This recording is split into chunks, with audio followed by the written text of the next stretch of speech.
Hey guys, good day, what's going on? My name is Vanessa Swaleze and you're welcome back to my channel. If this is the first time that you're dropping by or even stopping by, do to hit the subscribe button and also the notification bell so that you get to see more videos like this anytime I post.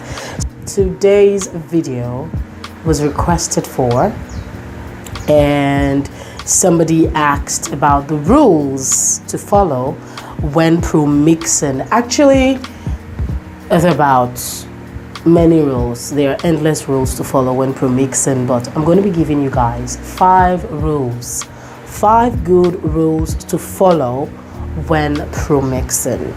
Now, if you know you want a flawless skin, you want your skin to be so flawless, you don't want any issues at all, you don't want to have dark knuckles issues, you don't want to have dark spots on your skin, you definitely don't want to have issues at all with your skin, then there are rules to follow. And if you know you don't want to use an organic product or maybe a natural product that doesn't really whiten or even lighten up the skin, then there are rules that you have to follow. If you know you're not new, if you know you're very new rather to making products totally, say you don't even know how to make products from scratch, but you've gotten to find these formulas or recipes, I call them recipes.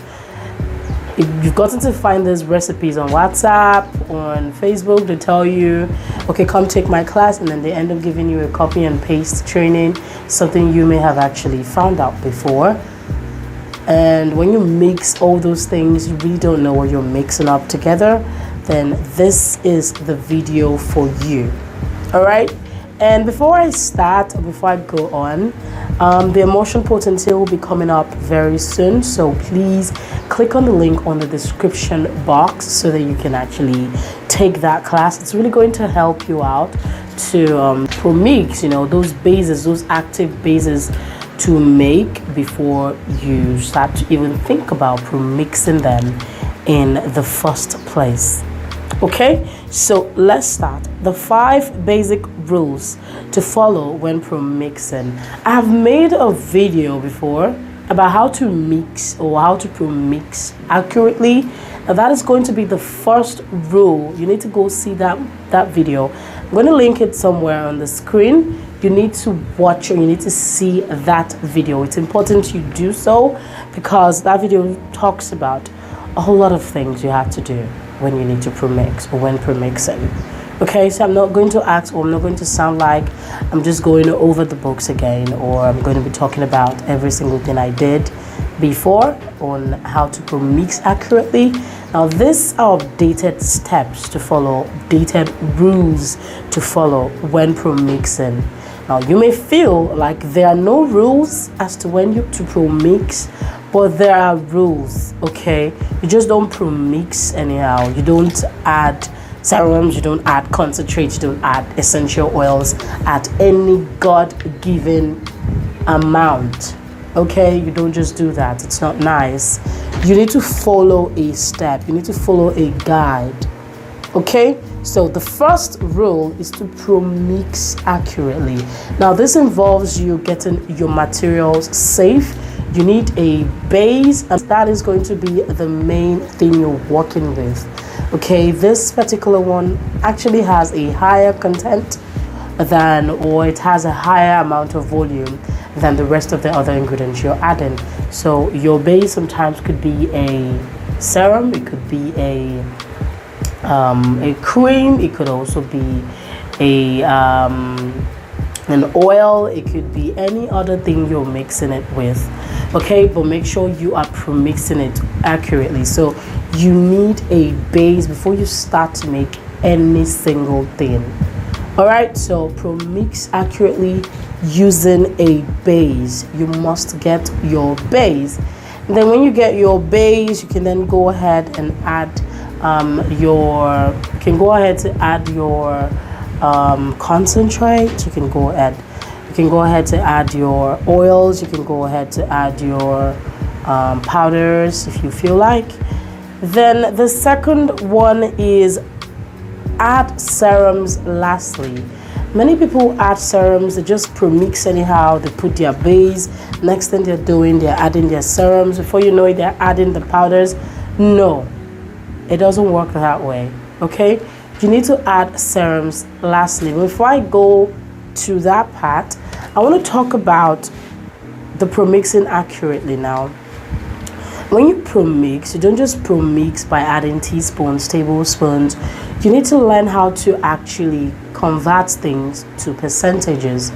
Now, if you are using a formula or a recipe, you are given a recipe to use 3 bottles of this oil or 3 bottles of this concentrate in 250 grams of your base. So 2 bottles of that concentrate, you need to calculate the weight of the oils or the concentrate that you're going to be using. So it's simple. You pour the content in a bowl on your scale, you weigh it out so that you know the exact amount of content you're adding to your base.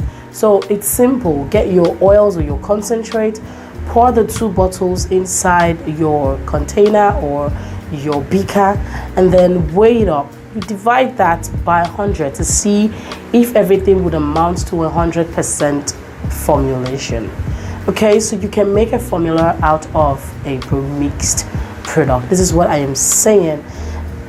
This may be a little bit complex to understand, but I would really definitely advise that you take the emulsion potency course, because what I just said right now would be so useful to you. You just wouldn't know. The third one is make sure to check the pH of whatever you're adding to your base. Now, this one is very, very much important. Okay, the pH of whatever you're adding determines the final pH of your product.